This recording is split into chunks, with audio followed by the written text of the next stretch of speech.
Hello everyone, myself Deepak Kumar Singh.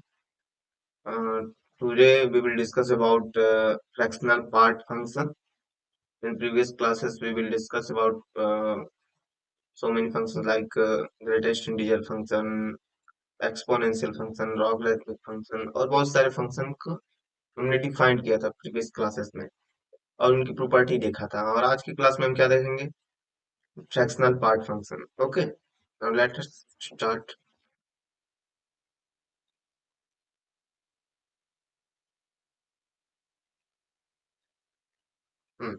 Fractional part function. तो सबसे पहले हम डिफाइन कर लेते हैं फ्रैक्शनल पार्ट फंक्शन होता क्या है, देन कैसे वर्क करता है, देन प्रॉपर्टी. तो जो फ्रैक्शनल पार्ट फंक्शन हमारा होता है वो डिफाइन कैसे होता है.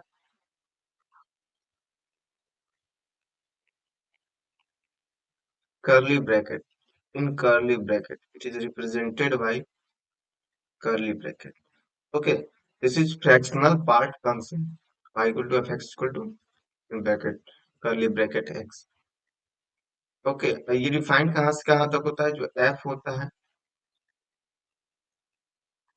R टू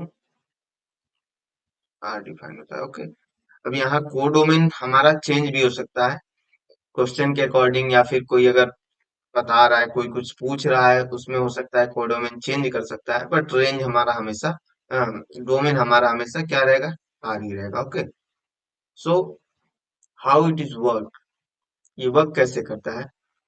तो जनरली ये लिखा था fractional part function. Fractional part क्या होता है, पता होना चाहिए. फ्रैक्शनल पार्ट मतलब अगर कोई नंबर लिखा हुआ है लाइक 2.335 like that, तो this part is fractional part.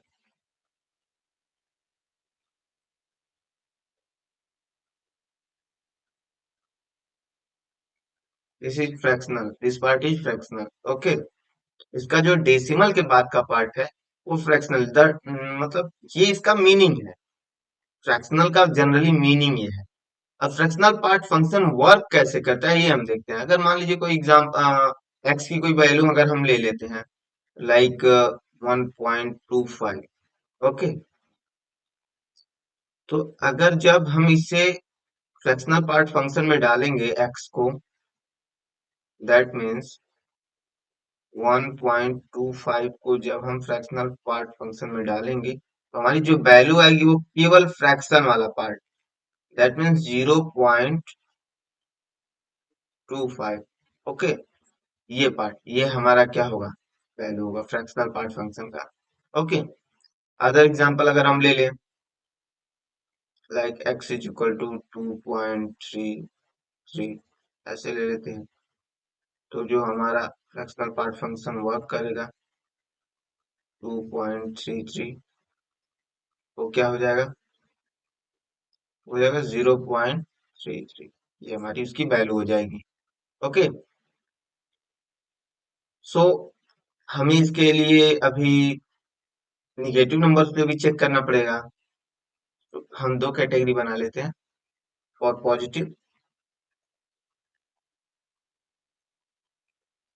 Positive real number and here for negative real number. Okay, and integers के लिए भी अभी देखेंगे, पहले इनको देख लेते हैं. तो पॉजिटिव के लिए पता ही है, एक्स की कोई भी पॉजिटिव वैल्यू लीजिए like 1.75, greatest fractional part function में डालिए इसको, एक्स को, that means 1.75 which is equal to 0.75. Okay, like that. X की अदर कोई वैल्यू ले लीजिए लाइक 3.95.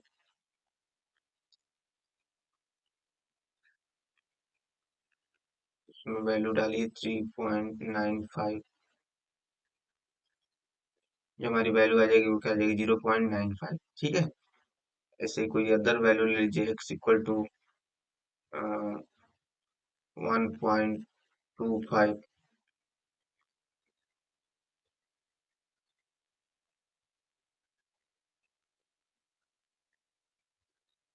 इसके बराबर हो जाएगा 0.25। ठीक है, अब हम निगेटिव नंबर्स के लिए देखते हैं। ओके, निगेटिव अगर हम कोई रियल नंबर लेते हैं like x is equal to -1.75। Okay, तो हमारा क्या होता है, जो फ्रैक्शनल पार्ट x अगर हम निकालते हैं दैट मीन्स -1.75, तो इसकी वैल्यू जो होती है वो क्या होती है, ये जो फ्रैक्शनल पार्ट होता है वही आता है, बट ये 1 माइनस 0.75 होकर आता है। ठीक है, that means two, wait a minute,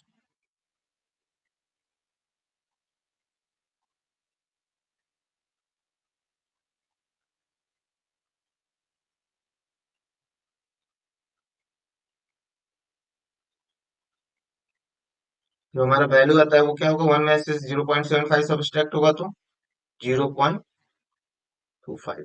okay, like that. मतलब हमारा वैल्यू जब निकालते हैं, यहाँ पर जो फ्रैक्शनल पार्ट है ये निगेटिव नंबर्स के लिए 1 में से सब्सट्रैक्ट होकर आता है। ठीक है, क्यों आता है अभी रीजन आगे बताता हूँ मैं क्यों आता है, बिकॉज इसका एक रीजन है। अगर ऐसे ही हम दूसरा वैल्यू लेते हैं x इज इक्वल टू -2.55, तो इसका जो वैल्यू होगा हमारा क्या होगा,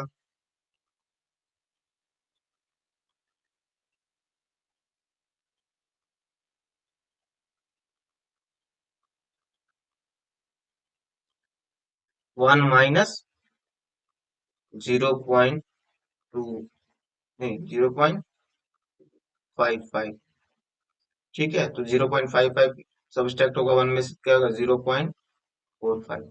okay, x equal to another कोई एग्जांपल ले लीजिए, -3.95।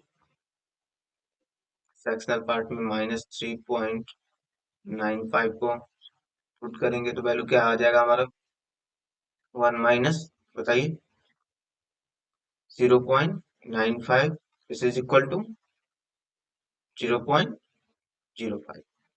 Okay, this is answer. So इस तरह से हम निगेटिव नंबर्स को डिफाइन करेंगे।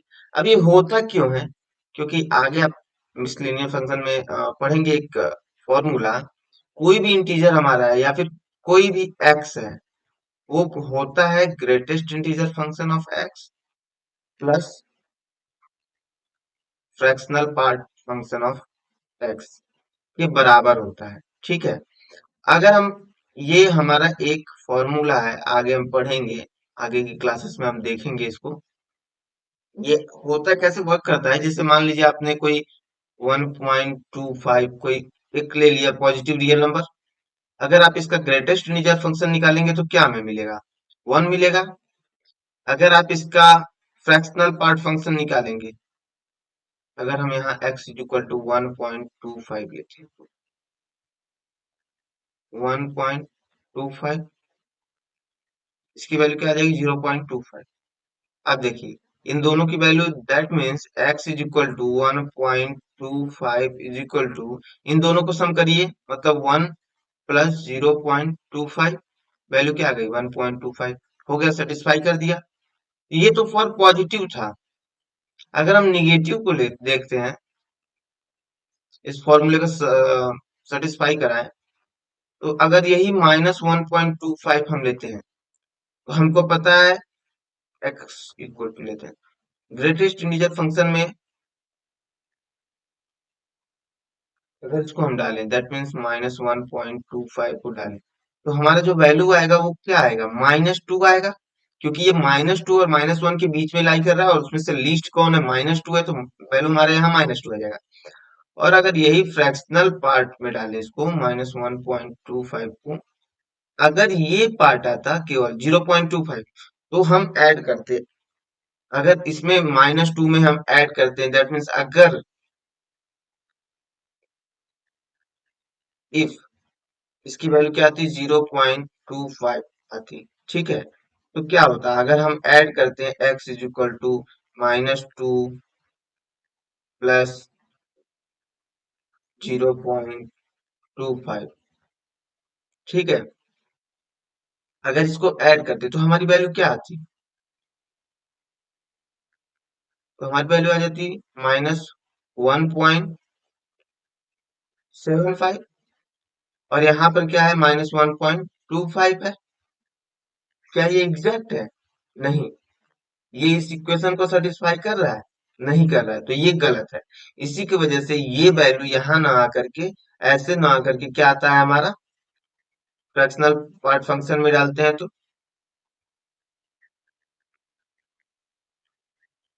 हमारा 1 - 0.25 होता है। ओके, तो इसकी वैल्यू क्या आती है, 1 - 0.25 जब सब्सट्रैक्ट करते हैं तो हमारे 0.75 आता है। और अब यहाँ पर आप इस फॉर्मूले में रख करके देखिए, that means -2 plus 0.75 which is equal to -1.25। ये हमारे x के बराबर है। ठीक है, क्योंकि हमने x क्या लिया था, -1.25। यहाँ से सही हुआ। तो इसका मतलब ये हमने जो लिया था वैल्यू,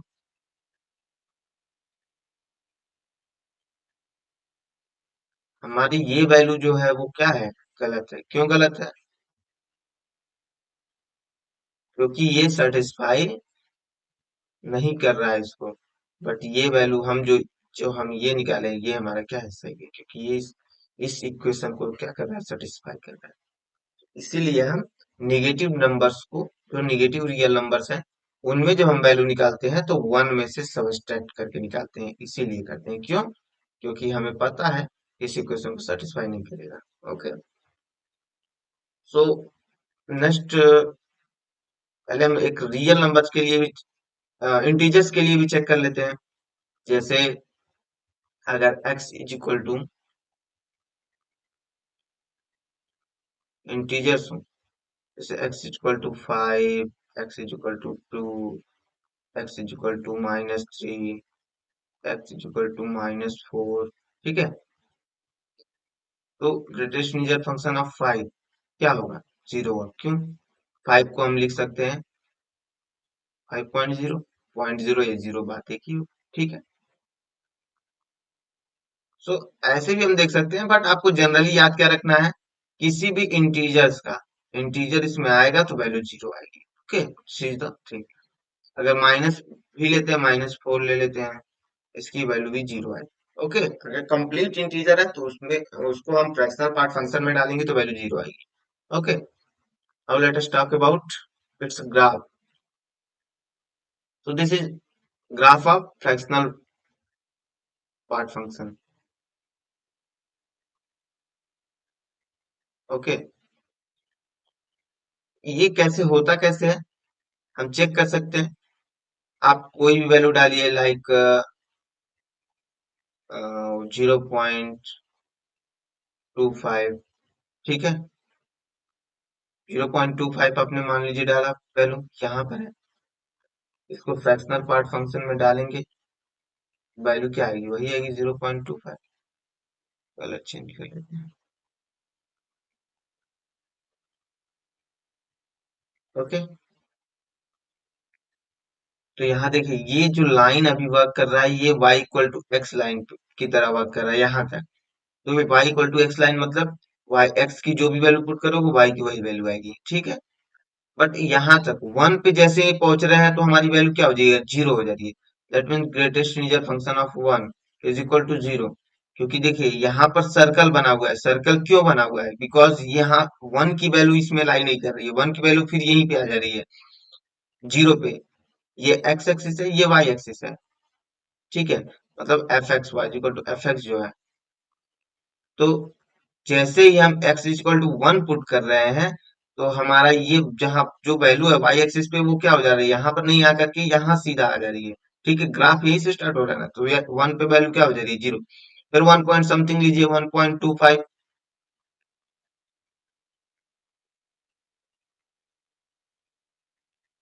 इसकी वैल्यू क्या आ जा रही है, 0.25। देखिए 1.25 पे, ये अगर मान लीजिए 1.25 है, यहाँ पर गया, और ये वैल्यू जब यहाँ मिलाएंगे तो ये हमारा क्या था, 0.25 था। 0.25 है। फिर यहाँ तक जैसे ही 2 पर पहुंचेंगे, 2 पर जैसे ही पहुंचेंगे, फिर यहाँ पर सर्कल मिल गया हमें, मतलब फिर वैल्यू हमारा कहाँ पे आ गया, 2 पर ही आ गया। सर्कल का जनरली मतलब ये होता है कि यहाँ पर वैल्यू है ही नहीं। ठीक है, मतलब ये खाली है पॉइंट। दैट मीन्स 2 का जो वैल्यू है वो 2 पर ही है, एक्स इक्वल टू 2 पे।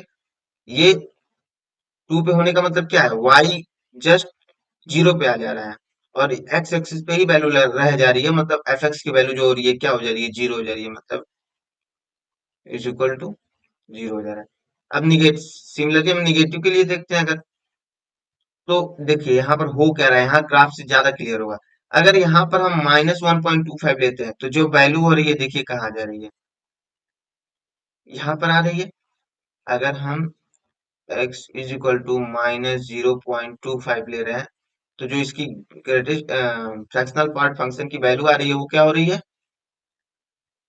0.75 पे आ रही है, देखिए 0.75 1 के नजदीक है, दैट मीन 0.75। ओके, ऐसे ही इधर भी देख लीजिए, अगर आप 1.25 लेते हैं तो भी वैल्यू वहीं जा रही है, ठीक है, फिर वहीं जा रही है, ठीक। सो this is all about it's graph. अब हम इसकी प्रॉपर्टीज को देख लेते हैं, प्रॉपर्टीज क्या क्या है। तो फंक्शन पहले हमने डिफाइन किया था, तो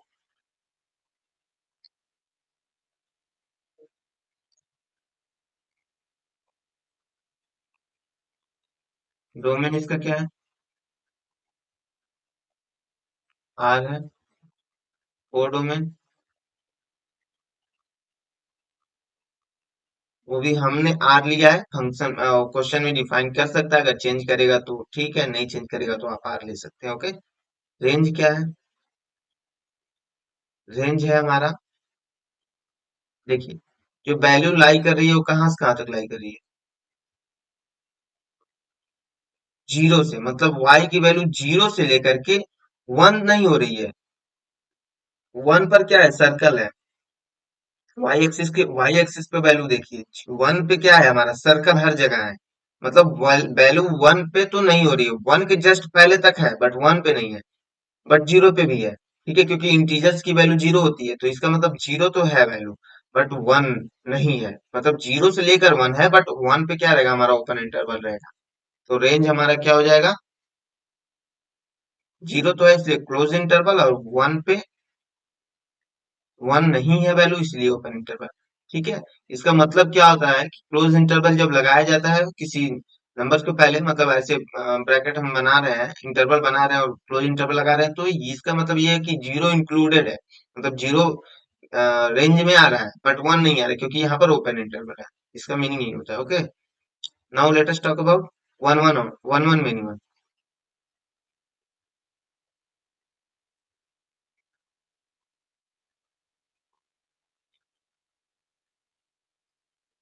one one minimum. Okay, check कर लेते हैं। अगर हम यहाँ पे हॉरिजेंटल लाइन टेस्ट कराएंगे, हॉरिजेंटल लाइन खींचेंगे, देखिए बहुत सारे पॉइंट को कट कर रहा है, और आगे बढ़ाएंगे और सारे पॉइंट को कट करेगा, तो इसका मतलब क्या है, वन वन है नहीं, मेनी वन है। ओके, देन अगर ऑन टू इंटू की बात करें,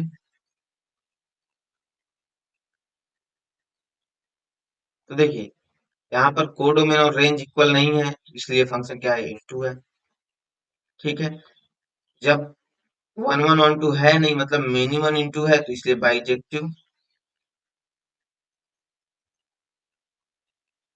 नहीं है। अब इसकी कॉन्टिन्यूटी की बात कर लें,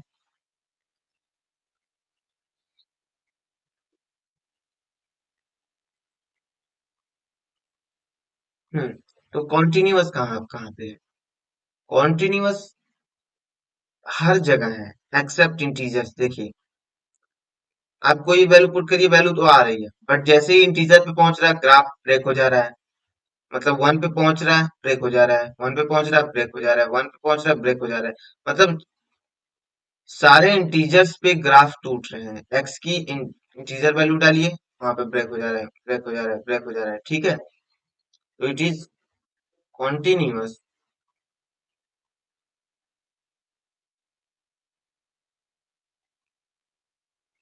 होल आर सारे आर में कॉन्टिन्यूअस है accept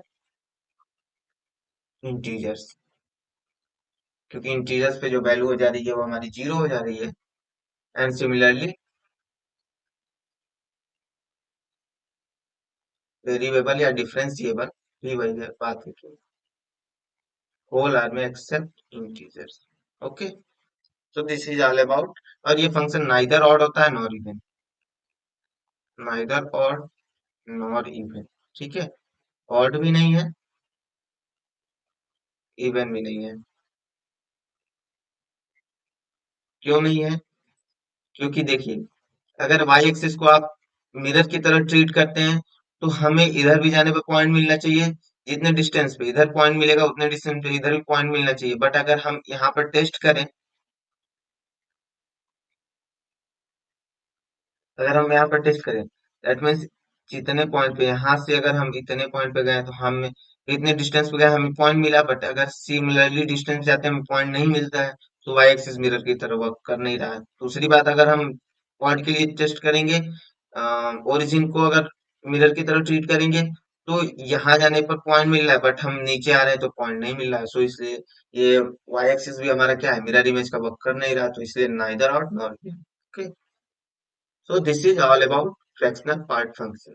Okay, thank you for watching and continue this relation function series. पूरा आप इसको फॉलो करिए अच्छे से, कोई भी डाउट हो तो आप पूछ सकते हैं। Okay, thank you.